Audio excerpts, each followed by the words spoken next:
Introduction. Goliath. Am I a dog that you should come to me with sticks? 1. At the heart of ancient Palestine is the region known as the Shephelah, a series of ridges and valleys connecting the Judean mountains to the east with the wide, flat expanse of the Mediterranean plain. It is an area of breathtaking beauty, home to vineyards and wheat fields and forests of sycamore and terebinth.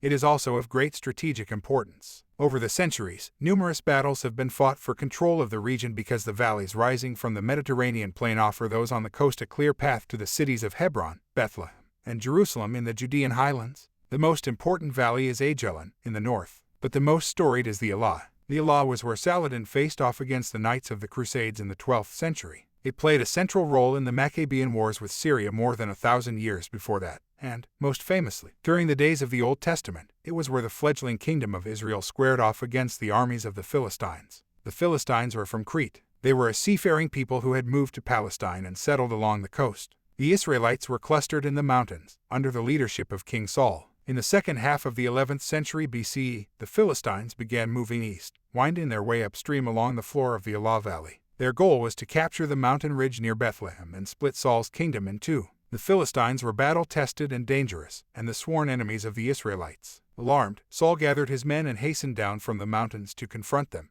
The Philistines set up camp along the southern ridge of the Elah. The Israelites pitched their tents on the other side, along the northern ridge, which left the two armies looking across the ravine at each other. Neither dared to move. To attack meant descending down the hill and then making a suicidal climb up the enemy's ridge on the other side. Finally, the Philistines had enough. They sent their greatest warrior down into the valley to resolve the deadlock one-on-one. He was a giant, 6'9" at least, wearing a bronze helmet and full body armor. He carried a javelin, a spear, and a sword. An attendant preceded him, carrying a large shield. The giant faced the Israelites and shouted out, "Choose you a man and let him come down to me. If he prevail in battle against me and strike me down, we shall be slaves to you. But if I prevail and strike him down, you will be slaves to us and serve us." In the Israelite camp, no one moved. Who could win against such a terrifying opponent? Then, a shepherd boy who had come down from Bethlehem to bring food to his brothers stepped forward and volunteered. Saul objected, "You cannot go against this Philistine to do battle with him, for you are a lad and he is a man of war from his youth."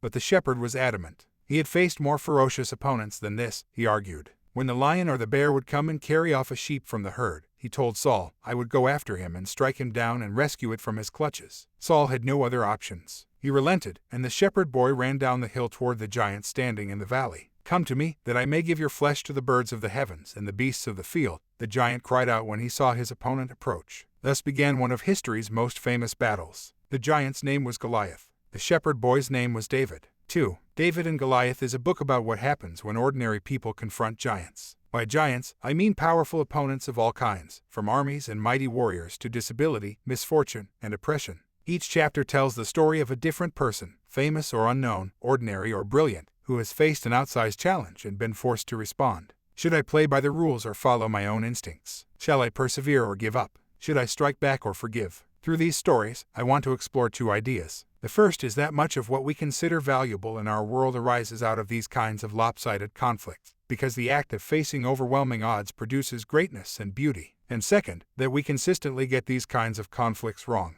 We misread them. We misinterpret them. Giants are not what we think they are. The same qualities that appear to give them strength are often the sources of great weakness. And the fact of being an underdog can change people in ways that we often fail to appreciate. It can open doors and create opportunities and educate and enlighten and make possible what might otherwise have seemed unthinkable. We need a better guide to facing giants, and there is no better place to start that journey than with the epic confrontation between David and Goliath 3,000 years ago in the Valley of Elah. When Goliath shouted out to the Israelites, he was asking for what was known as single combat.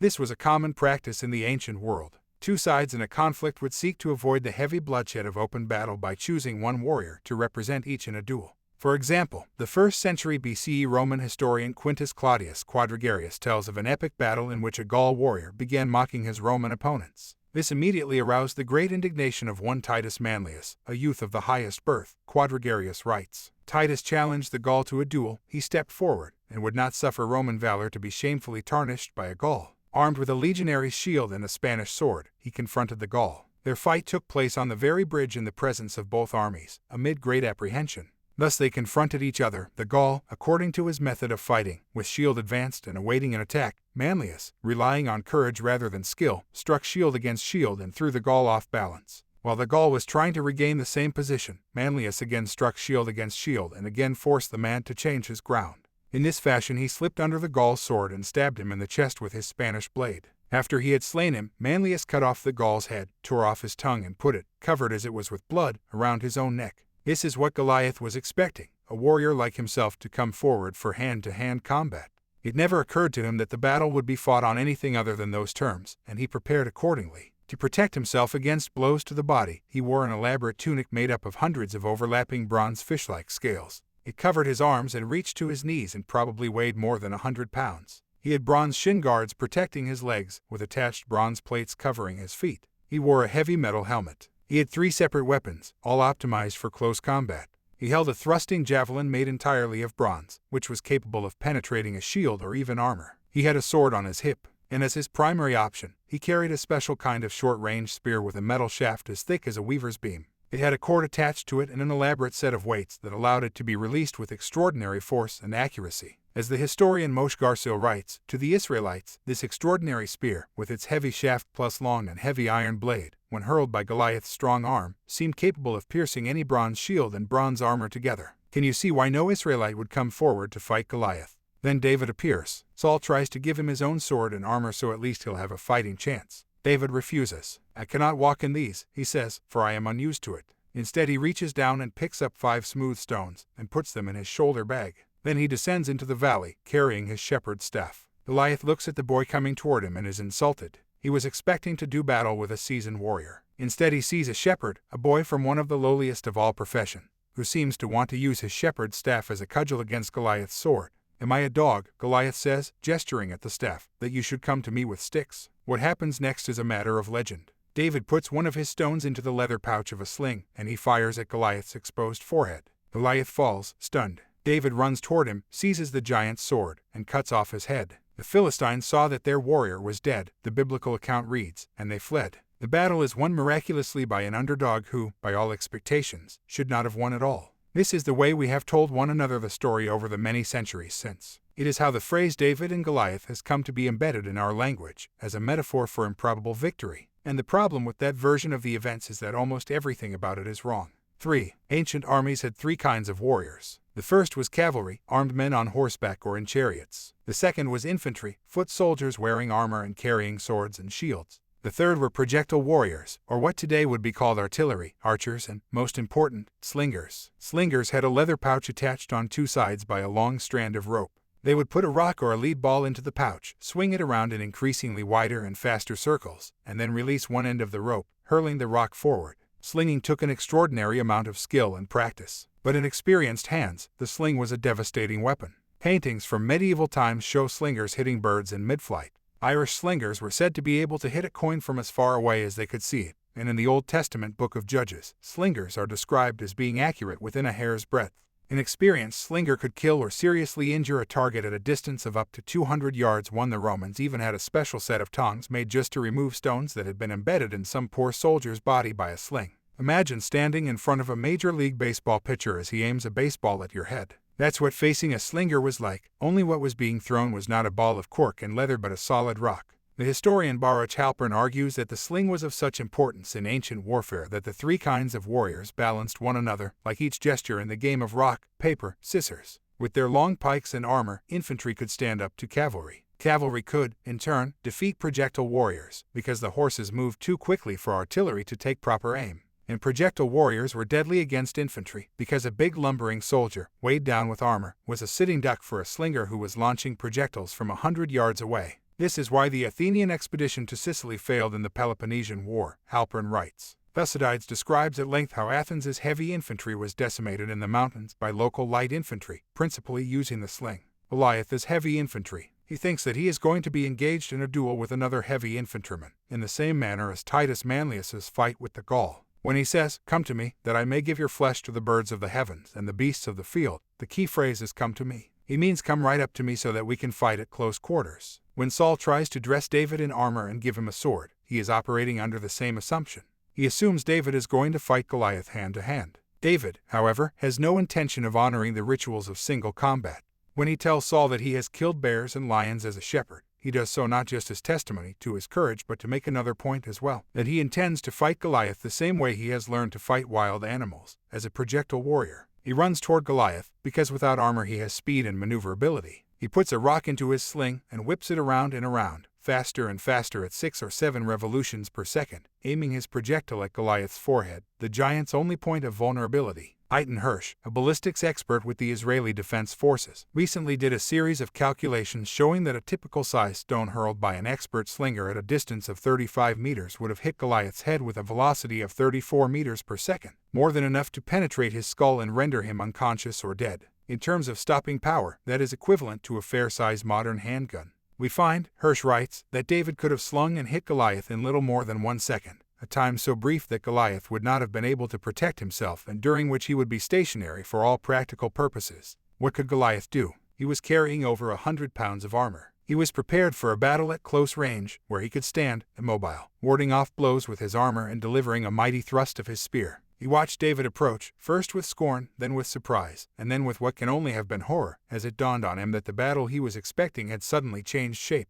"You come against me with sword and spear and javelin," David said to Goliath, "but I come against you in the name of the Lord Almighty, the God of the armies of Israel, whom you have defied. This day the Lord will deliver you into my hands, and I'll strike you down and cut off your head. All those gathered here will know that it is not by sword or spear that the Lord saves, for the battle is the Lord, and he will give all of you into our hands." Twice David mentions Goliath's sword and spear, as if to emphasize how profoundly different his intentions are. Then he reaches into his shepherd's bag for a stone, and at that point no one watching from the ridges on either side of the valley would have considered David's victory improbable. David was a slinger, and slingers beat infantry, hands down. Goliath had as much chance against David, the historian Robert Dornwind writes, as any Bronze Age warrior with a sword would have had against an armed with a .45 automatic pistol 2-4. Why has there been so much misunderstanding around that day in the Valley of Elah? On one level, the duel reveals the folly of our assumptions about power. The reason King Saul is skeptical of David's chances is that David is small and Goliath is large. Saul thinks of power in terms of physical might.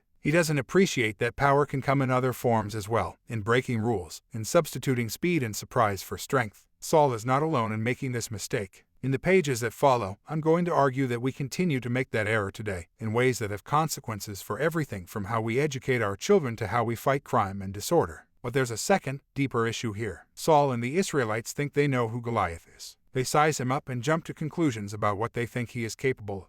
But they do not really see him. The truth is that Goliath's behavior is puzzling. He is supposed to be a mighty warrior, but he's not acting like one. He comes down to the valley floor accompanied by an attendant, a servant walking before him, carrying a shield. Shield bearers in ancient times often accompanied archers into battle because a soldier using a bow and arrow had no free hand to carry any kind of protection on his own. But why does Goliath, a man calling for sword-on-sword single combat, need to be assisted by a third party carrying an archer's shield? What's more, why does he say to David, "Come to me"? Why can't Goliath go to David? The biblical account emphasizes how slowly Goliath moves, which is an odd thing to say about someone who is alleged to be a battle hero of infinite strength. In any case, why doesn't Goliath respond much sooner to the sight of David coming down the hillside without any sword or shield or armor? When he first sees David, his first reaction is to be insulted, when he should be terrified. He seems oblivious of what's happening around him. There is even that strange comment after he finally spots David with his shepherd's staff. "Am I a dog that you should come to me with sticks?" Sticks plural. David is holding only one stick. What many medical experts now believe, in fact, is that Goliath had a serious medical condition. He looks and sounds like someone suffering from what is called acromegaly, a disease caused by a benign tumor of the pituitary gland. The tumor causes an overproduction of human growth hormone, which would explain Goliath's extraordinary size. The tallest person in history, Robert Wadlow, suffered from acromegaly. At his death, he was 8 foot 11 inches, and apparently still growing. And furthermore, one of the common side effects of acromegaly is vision problems. Pituitary tumors can grow to the point where they compress the nerves leading to the eyes, with the result that people with acromegaly often suffer from severely restricted sight and diplopia, or double vision. Why was Goliath led onto the valley floor by an attendant? Because the attendant was his visual guide. Why does he move so slowly? Because the world around him is a blur. Why does it take him so long to understand that David has changed the rules? Because he doesn't see David until David is up close. "Come to me, that I may give your flesh to the birds of the heavens and the beasts of the field," he shouts out, and in that request there is a hint of his vulnerability. "I need you to come to me because I cannot locate you otherwise." And then there is the otherwise inexplicable, "Am I a dog that you come to me with sticks?" David had only one stick. Goliath saw two. What the Israelites saw, from high on the ridge, was an intimidating giant. In reality, the very thing that gave the giant his size was also the source of his greatest weakness. There is an important lesson in that for battles with all kinds of giants, the powerful and the strong are not always what they seem. David came running toward Goliath, powered by courage and faith. Goliath was blind to his approach, and then he was down, too big and slow and blurry-eyed to comprehend the way the tables had been turned. All these years, we've been telling these kinds of stories wrong. David and Goliath is about getting them right.